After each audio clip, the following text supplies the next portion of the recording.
मैं विनोद कुमार शिवाय competition classes में आप सभी का हार्दिक स्वागत है। आज हमारा इंग्लिश ग्रामर का टॉपिक है टेंस।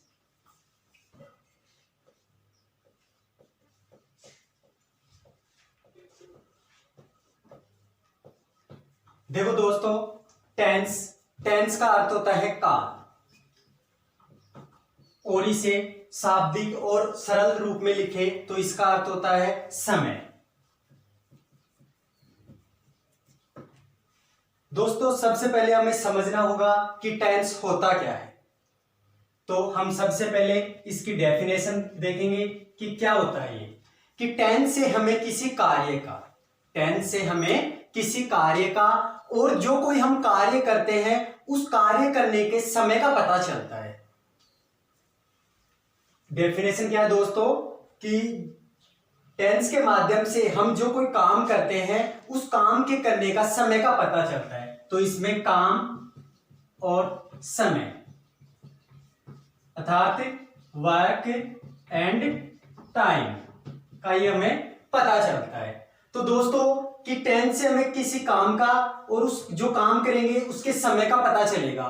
तो अब देखो, जो समय है हमारा, कि टेंस के अकॉर्डिंग जो हमारा समय है, समय को 3 भागों में बांटा गया है। कि 3 भागों में बांटा गया है। तो 3 भाग है। पहला प्रेजेंट, दूसरा है पास्ट और तीसरा है फ्यूचर। ये हमारा समय है। प्रेजेंट का अर्थ होता है वर्तमान का, और पास्ट का अर्थ होता है भूतकाल, और फ्यूचर का अर्थ होता है भविष्य का। प्रेजेंट टेंस का अर्थ होता है कि जो कोई कार्य हम वर्तमान समय में कर रहे होते हैं वो आते हैं वर्तमान में, और जो कोई कार्य हम पीछे कर चुके हैं वो होता है पास्ट में, और जो कोई कार्य हम आगे करेंगे अपनी कल्पना के अनुसार करेंगे वो आते हैं फ्यूचर में। फ्यूचर होता है वो एक एक्शनल टाइम होता है कि जिसके अंतर्गत हम क्या करते हैं, कल्पना करते हैं। कि कोई हम कह नहीं सकते कि वो कोई कार्य होगा ही, इसमें हम केवल क्या लगा सकते हैं, अनुमान लगा सकते हैं। तो ये तो था समय। अब समय के साथ साथ क्या चल रहा है, हमारा कार्य भी चल रहा है। समय के साथ साथ क्या चल रहा है, हमारा काम भी चल रहा है। तो समय के साथ में जो हमारा वर्क है इसको 4 भागों में डिवाइड किया गया। कितने भागों में डिवाइड किया गया? 4 भागों में। तो पहला होता है हमारा सिंपल, और जिसको बोला जाता है इंडेफिनेट। सिंपल का अर्थ होता है साधारण, इंडेफिनेट का अर्थ होता है अनिश्चित। तो अर्थात हमें इनके नाम से ही पता करना है कि इसके अंतर्गत जो भी कोई कार्य होंगे वो साधारण होंगे। क्या होंगे? साधारण होंगे। और इंडेफिनेट यानी अनिश्चित, यानी इसके अंतर्गत जो कोई काम किया जाएगा उसका कोई निश्चित समय नहीं दिया जाएगा। जैसे एग्जाम्पल के लिए, मैं पढ़ता हूं। ये एग्जाम्पल हमारे पास, मैं पढ़ता हूं। कि मैं काम तो क्या कर रहा हूं, पढ़ने का कर रहा हूं। कि काम तो इसमें दिया है लेकिन इसका कोई निश्चित समय नहीं दिया हमें। कि मैं पढ़ता हूं लेकिन कब पढ़ता हूं, इसका कोई निश्चित समय नहीं है। कि सुबह पढ़ता हूं, दोपहर में या इवनिंग में, कब पढ़ता हूं, इसका कोई निश्चित समय नहीं है। तो इससे हमें पता चलता है कि सिंपल, और इसके अंतर्गत जो भी हम कोई साधारण कार्य करते हैं वो सभी इसी के अंतर्गत आता है। ये तो था हमारा पहला वर्ग। दूसरा है हमारा कंटिन्यूअस। कंटिन्यूअस का अर्थ होता है लगातार। तो इसके नाम से ही पता चलता है कि इसके अंतर्गत जो भी कोई कार्य किया जाएगा वो लगातार जारी रहेगा। अर्थात कि जब कोई व्यक्ति हमसे किसी समय पूछ रहा है कि आप क्या कर रहे हो, उस समय हम उस कार्य के बारे में बताएंगे तो वो किस में आएगा? कंटिन्यूअस में आएगा। कि हम जब किसी व्यक्ति को उस काम के बारे में बताते हैं तो वो कार्य उस समय क्या रहता है, इसमें जारी रहता है, अर्थात चालू रहता है। जैसे मैं पढ़ रहा हूं। जैसे अब आप आए मेरे पास और आपने पूछा कि आप क्या कर रहे हो, मैं आपको बता रहा हूं कि मैं पढ़ रहा हूं। तो जब आप मेरे पास में आए तो जब मैं आपको बताया तो मेरा काम था वो पढ़ने का क्या था, जारी था। तो इसमें दूसरा जो हमारा कार्य था वो कौन सा था?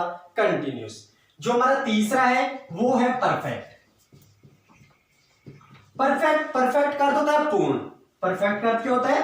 पूर्ण अर्थात समाप्त। कि इसके अंतर्गत हम जो भी कोई कार्य करेंगे वो पूर्ण रूप से क्या हो चुका होगा, समाप्त हो चुका होगा, अर्थात कोई भी उसमें कमी नहीं होगी। जैसे मैं पढ़ चुका हूं, जैसे आप आए मेरे पास और आपने पूछा कि आप क्या कर रहे हैं, तो मैं क्या कर चुका हूं, पढ़ चुका हूं, अर्थात अब मैं जो पढ़ने का काम था वो आगे जारी नहीं रखूंगा। तो ये था हमारा तीसरा। और चौथा होता है हमारा perfect continuous. Perfect continuous, continuous का अर्थ होता है लगातार जारी रहना, परफेक्ट का अर्थ होता है पूर्ण हो जाना। तो अर्थात इसके अंतर्गत ऐसे कार्य किए जाते हैं जो क्या हो जाते हैं, कुछ समय पहले तो पूर्ण हो जाते हैं, लेकिन कुछ समय के बाद में वही कार्य क्या रहेगा, आगे जारी रहेगा। जैसे मैं सुबह से पढ़ रहा हूं, कि मैं सुबह से पढ़ रहा हूं, तो मैं सुबह से पढ़ रहा हूं अर्थात जो मैं कोई कार्य कर रहा था वो कुछ तो क्या कर चुका हूं, मैं समाप्त कर चुका हूं, लेकिन अब यही कार्य मैं अब क्या रखूंगा, आगे जारी रखूंगा। तो दोस्तों ये था हमारा टाइम और वर्क। कि टाइम था वो 3 प्रकार का था, मैंने समझा दिया। पहला था प्रेजेंट, दूसरा था पास्ट, तीसरा था फ्यूचर। अब जो वर्क होता है, जो काम और समय, इसके अंतर्गत दोनों साथ चलते हैं। कभी भी कोई काम नहीं होता कि काम आ जाए उसका समय नहीं है या समय आ जाए उसका काम नहीं है, ऐसा नहीं होगा। तो ये तो थे टाइम। और जो वर्क था हमारा उसको 4 भागों में बांटा गया था। पहला था हमारा सिंपल या इंडेफिनेट, दूसरा था हमारा कंटिन्यूअस, तीसरा था हमारा परफेक्ट और चौथा है हमारा परफेक्ट कंटिन्यूअस। दोस्तों समझ में आया, क्लियर? चलो दोस्तों हम थोड़ा आगे बढ़ते हैं कि जो पहला हमारा टाइम था वो था प्रेजेंट। प्रेजेंट के अंतर्गत जो प्रेजेंट टेंस होता है हमारा वो 4 प्रकार का होता है। कि इसके अंतर्गत जो कोई कार्य किए जाएंगे कि टाइम तीनों का रहेगा, प्रेजेंट का, पास्ट का और फ्यूचर का। कि टाइम तो तीनों का रहेगा, लेकिन इसके अंतर्गत जो भी कोई कार्य किए जाएंगे वो 4 प्रकार के किए जाएंगे। कितने प्रकार के होंगे? 4 प्रकार के होंगे। तो पहला कार्य था हमारा सिंपल का, पहला कार्य था हमारा सिंपल का, दूसरा था हमारा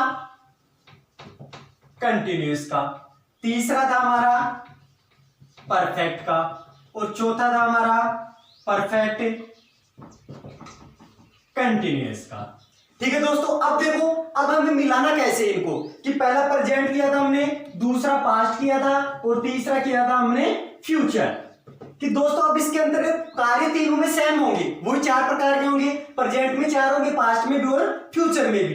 अब देखो प्रेजेंट में जो कोई पहला कार्य होगा वो होगा प्रेजेंट सिंपल, इसके ले लेंगे। फिर दूसरा होगा हमारा प्रेजेंट कंटिन्यूअस, तीसरा होगा प्रेजेंट परफेक्ट और चौथा होगा प्रेजेंट परफेक्ट कंटिन्यूअस। इसी तरह से हम पास्ट का लेंगे तो पास्ट में भी वही 4 प्रकार के होंगे। पहला हो जाएगा सिंपल, दूसरा हो जाएगा कंटिन्यूअस, तीसरा हो जाएगा परफेक्ट, चौथा हो जाएगा परफेक्ट कंटिन्यूअस। इसी तरह से फिर हम फ्यूचर में चलेंगे तो फ्यूचर में भी वही 4 प्रकार के होंगे।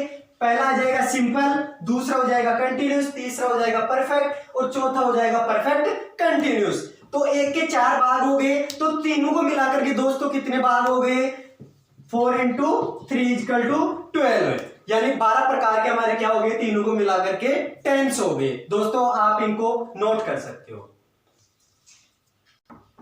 दोस्तों हमारा पहला टेंस है प्रेजेंट टेंस, पढ़ रहे हैं हम पहला।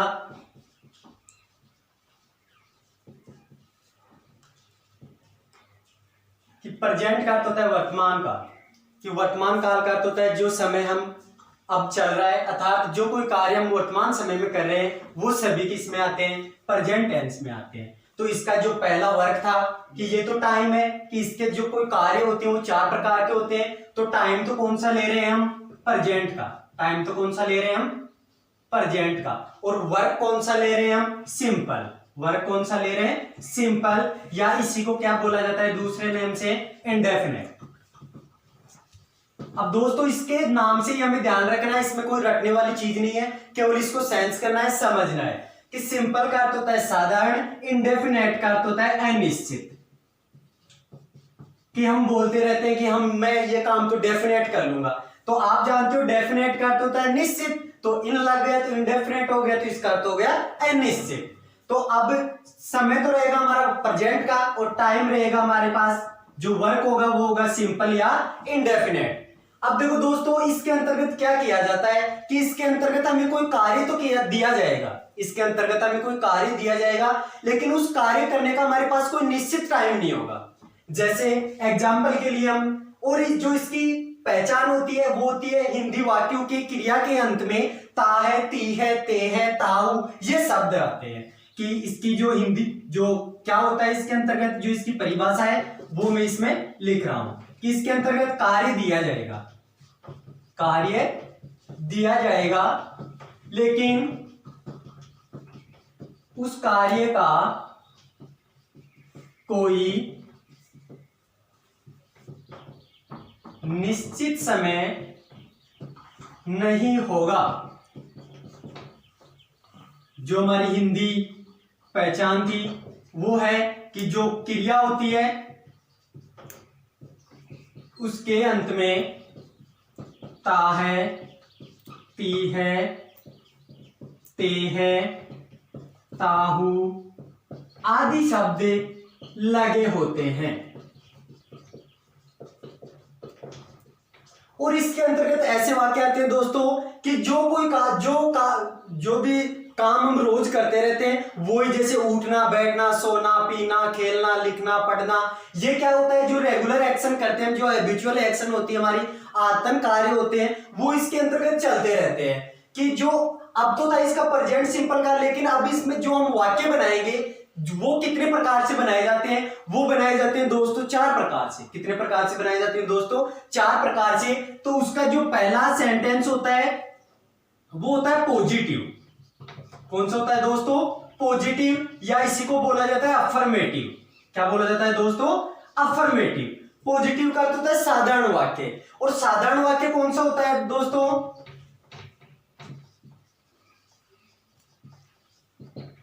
कि साधारण वाक्य दोस्तों इसकी पहचान क्या होती है साधारण वाक्य की? साधारण वाक्य वे वाक्य होते हैं जिसमें नोट नहीं दिया हो। क्या नहीं दिया हो? वाक्य में नोट नहीं दिया हो, और उस वाक्य के अंत में क्वेश्चन मार्क नहीं लगा हो। वो वाक्य हमेशा कैसे होते हैं? साधारण वाक्य होते हैं। तो इसके अंतर्गत जो भी हम वाक्य बनाएंगे वो साधारण ही चलता रहेगा। जैसे अब इसका, जैसे मुकेश एक मेज बनाता है। अब देखो दोस्तों ये साधारण वाक्य, इसमें ना ही तो नोट दिया है और ना ही अंत में क्वेश्चन मार्क दिया है, ठीक है। तो अब जो पॉजिटिव सेंटेंस था हमारा, इसका फॉर्मूला है, इसका जो हम हिंदी का वाक्य होता है कि दोस्तों कंपटीशन जो एग्जाम होती है उसके अंतर्गत हमें हिंदी से इंग्लिश में ट्रांसलेट करवाता है। तो हिंदी का वाक्य हमें दिया जाता है और उससे हमें इंग्लिश में ट्रांसलेट करना होता है। तो इसमें जो इसका फॉर्मूला होता है वो सबसे पहले होता है हमारा सब्जेक्ट। क्या होता है दोस्तों? सब्जेक्ट। सब्जेक्ट के बाद में जो प्रेजेंट सिंपल टेंस है उसका जो पॉजिटिव बनाते हैं हम, उसके अंतर्गत हम हेल्पिंग वर्ब का यूज नहीं करते हैं। जो हमारी वर्ब की फर्स्ट फॉर्म होती है उसी में एस या ईएस का यूज करते हैं। और फिर क्या लगा देते हैं दोस्तों? ऑब्जेक्ट लगा देते हैं, ठीक है दोस्तों। अब देखो वर्ब की फर्स्ट फॉर्म में एस या ईएस लगाना है कि जैसे मुकेश एक मेज बनाता है, इसी वाक्य को हम ट्रांसलेट करते हैं। तो दोस्तों सब्जेक्ट का अर्थ होता है कर्ता, सब्जेक्ट का अर्थ होता है कर्ता, वर्ब का अर्थ होता है क्रिया, और ऑब्जेक्ट का अर्थ होता है वस्तु। ऑब्जेक्ट का अर्थ क्या होता है? वस्तु या उसका कर्म। अब देखो दोस्तों कि इसको हमें चेंज करना है कि सबसे पहले हमें क्या चाहिए? सब्जेक्ट। और सब्जेक्ट हमेशा कौन होता है? काम को करने वाला। अब काम कौन कर रहा है? इसमें मुकेश एक मेज बनाता है, तो काम को करने वाला कौन है? मुकेश है। तो मुकेश क्या हो गया? सब्जेक्ट। तो सब्जेक्ट की जगह क्या लिख दोगे? मुकेश। क्या लिख दोगे दोस्तों? मुकेश। अब क्या चाहिए हमें? इसमें वर्ब चाहिए। अब इसमें क्रिया क्या हो रही है दोस्तों? बनाना। अब देखो इसमें ताय लगा हुआ है, तो इसको देखते ही हमें पहचानना है कि ये वाक्य किसका है? प्रेजेंट सिंपल टेंस का है। अब ये भी देखना है कि उसमें जो वाक्य 4 प्रकार से बनाए जाते हैं पॉजिटिव है या कौन सा वाक्य है। तो ये साधारण वाक्य है, इसमें ना तो नोट लगा हुआ है और ना ही अंत में क्वेश्चन मार्क लगा हुआ है। तो बनाना को क्या बोला जाता है दोस्तों? मैक। अब देखो दोस्तों मैक है, अब वर्ब की फर्स्ट फॉर्म में हमेशा क्या लगानी है? हमें एस या ईएस लगानी है। अब देखो एस कब लगाना है, ईएस कब लगाना है? देखो दोस्तों कि यदि आई वी, यू, दे या प्लूरल सब्जेक्ट होने पर हम वर्ब की फर्स्ट फॉर्म में एस या ईएस नहीं लगाते हैं। समझे दोस्तों कि आई सब्जेक्ट में क्या दे रखा हो, आई, वी, यू, दे या प्लूरल सब्जेक्ट होने पर हमें वर्ब की फर्स्ट फॉर्म में एस या ईएस नहीं लगानी होती है, मात्र केवल वर्ब की फर्स्ट फॉर्म में हमें लिख देनी होती है। तो अब दे और ही, सी, इट, ही, सी, इट वह सिंगुलर सब्जेक्ट होने पर हमें वर्ब की फर्स्ट फॉर्म में एस या ईएस लगाते हैं। समझ में आया दोस्तों। अब देखो कि सिंगुलर, मुकेश हमारे पास सिंगुलर सब्जेक्ट है तो वर्ब थी हमारी मैक। अब इसमें क्या लगाना है, देखो इसका नियम था ही, सी, इट वह सिंगुलर नाउन होने पर हमें वर्ब की फर्स्ट फॉर्म में एस या ईएस लगाना होता है। तो अब सिंगुलर था हमारे पास मुकेश, तो अब मैक है, इसमें क्या लगाना है दोस्तों, एस। क्या लगाना है, एस, मैक्स। अब क्या चाहिए हमें, ऑब्जेक्ट यानी वस्तु क्या कर रहा है, वो उसका कर्म क्या है, मैच बनाने का। तो मुकेश मैक्स ए टेबल। समझ में आया दोस्तों, राइट कर लो इनको। अगला एग्जांपल है दोस्तों हमारा, वह खेलता है। चेंज करो दोस्तों उसको उसी फॉर्मूले के अनुसार, सब्जेक्ट वर्ब की फर्स्ट फॉर्म एस या ईएस ऑब्जेक्ट के अकॉर्डिंग। चलो दोस्तों बताओ, सबसे पहले क्या लिखूं, वह, सब्जेक्ट क्या है, वह, तो क्या लिख दूं, ही। फिर क्या चाहिए हमें, वर्ब, वर्ब क्या है दोस्तों, खेलना, तो क्या लिख दोगे, प्ले। अब क्या लगानी है हमें, एस या ईएस। अब एस या ईएस किसको देख करके लगाओगे, सब्जेक्ट को। सब्जेक्ट क्या है हमारा, सिंगुलर है, ही है, तो क्या लगा दोगे, एस। तो ही प्लेज, वह खेलता है। तो ये तो थे दोस्तों हमारा साधारण वाक्य। अब दूसरा वाक्य होता है दोस्तों हमारा नेगेटिव। कौन सा होता है दोस्तों, नेगेटिव। नेगेटिव सेंटेंस का अर्थ होता है दोस्तों नकारात्मक, नकारात्मक वाक्य। अब इसकी पहचान है दोस्तों कि नेगेटिव सेंटेंस कब बनेगा, नेगेटिव सेंटेंस तब बनता है जब वाक्य के अंतर्गत नोट दिया हो। क्या दिया हो दोस्तों, नोट दिया हो। जैसे हमने वो वाक्य बनाया था पीछे, अब इसका जो फॉर्मूला है वो चेंज हो जाएगा। क्या होगा दोस्तों, फॉर्मूला था वो क्या हो जाएगा, चेंज हो जाएगा। अब फॉर्मूला चेंज क्या होगा, इसके अंतर्गत जो उसका साधारण वाक्य था उसमें हेल्पिंग वर्ब नहीं लगानी होती थी। अब इसका जो नेगेटिव सेंटेंस है, अब इसमें हमें हेल्पिंग वर्ब का यूज करना होगा। तो सबसे पहले तो वही चाहिए हमें, क्या चाहिए दोस्तों, सब्जेक्ट। अब सब्जेक्ट के बाद में हमें चाहिए दोस्तों हेल्पिंग वर्ब। क्या चाहिए दोस्तों, हेल्पिंग वर्ब। और हेल्पिंग वर्ब इसमें क्या लगेगी दोस्तों, डू या डज। क्या लगेगी दोस्तों, डू या डज। इसके बाद में हमें वही वर्ब की फर्स्ट फॉर्म चाहिए। अब इसमें हम ऐसे यस नहीं लगाएंगे, क्यों नहीं लगाएंगे कि डू के साथ में हम ऑलरेडी एस या यस लगा चुके हैं, तो इस कारण से हम वर्ब में एस या यस नहीं लगाएंगे। और इसके बाद में लगाना है हमें ऑब्जेक्ट, और उसके बाद में अगर और भी वाक्य दे रखे और भी शब्द हो, अदर वर्ड हो, तो वो हम राइट कर देंगे।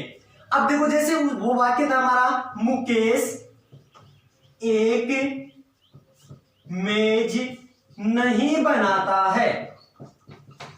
अब दोस्तों इसमें चेंज क्या हुआ कि वो पॉजिटिव था, उसमें साधारण था, उसमें नोट नहीं लगा हुआ था। अब वाक्य हमारा नेगेटिव है, तो अब नेगेटिव है, नेगेटिव वाक्य कब बनेगा, जब वाक्य में नोट लगेगा। तो हमने क्या लगा दिया, नोट लगा दिया। तो इसका मतलब है ये वाक्य कैसा है दोस्तों, नेगेटिव है। तो ये इसकी पहचान है दोस्तों कि यदि वाक्य में नोट दिया है, नहीं दिया हुआ होता है, तो वो वाक्य कैसा होता है, हमेशा नेगेटिव होता है। तो अब इसको हम चेंज करेंगे। सबसे पहले मैं बताता हूं डू या डज का यूज किसके लिए करना है। देखो दोस्तों, डू का यूज तो करना है I, we, you, I, we, you, they, व प्लूरल सब्जेक्ट के साथ में। ठीक है दोस्तों। और या आप ऐसे समझ लो कि यदि किसी भी हेल्पिंग वर्ब के अंत में एस लगी होती है, कि यदि किसी भी हेल्पिंग वर्ब के अंत में एस लगी होती है वह हमेशा सिंगुलर के साथ में यूज की जाती है। समझ रहे हो दोस्तों कि या तो ऐसे समझ लो कि डू का use I, we, you, they व प्लूरल सब्जेक्ट के साथ होगा, और डज का यूज ही, सी, इट व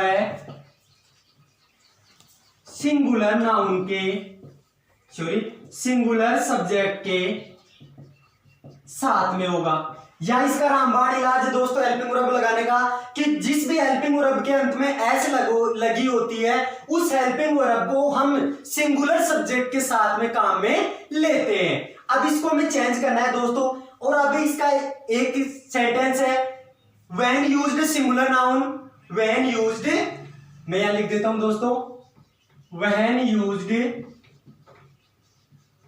singular noun we changed do not into does not। क्या दोस्तों कि when used singular noun we changed do not into does not, कि जब हम वाक्य में सिंगुलर नाउन का यूज करेंगे तो डू की जगह किसका यूज कर देंगे, डज का। या वो रामबाण इलाज था कि जिस भी हेल्पिंग वर्ब के अंत में एस लगा होता है उस हेल्पिंग वर्ब को हमें किसके साथ में लगाना है, सिंगुलर के साथ में लगाना है। तो इस वाक्य को चेंज करते हैं दोस्तों। सबसे पहले क्या चाहिए हमें, सब्जेक्ट चाहिए। सब्जेक्ट क्या है हमारा, मुकेश, तो लिख दो मुकेश। अब क्या चाहिए हमें, हेल्पिंग वर्ब चाहिए। मुकेश क्या है, सिंगुलर है। मैंने क्या बताया था कि सिंगुलर है, कि जिस भी हेल्पिंग वर्ब के अंत में एस लगा होता है वो हमेशा किसके लिए यूज में करना है, सिंगुलर के लिए। तो एस किस हेल्पिंग वर्ब के अंत में लगा है, डज के, तो उठा के रख दो डज। अब क्या लगानी है, वर्ब की फर्स्ट फॉर्म है, तो वर्ब की फर्स्ट फॉर्म क्या है हमारे पास, वर्ब क्या है, बनाना, तो क्या लिख दोगे, मैं। अब उसका ऑब्जेक्ट क्या है, सॉरी, अब इसमें वाक्य कैसा है, नेगेटिव है, तो हेल्पिंग वर्ब के साथ में क्या लगानी है हमें, नोट लगानी है। तो क्या लगा दोगे, does not make a table.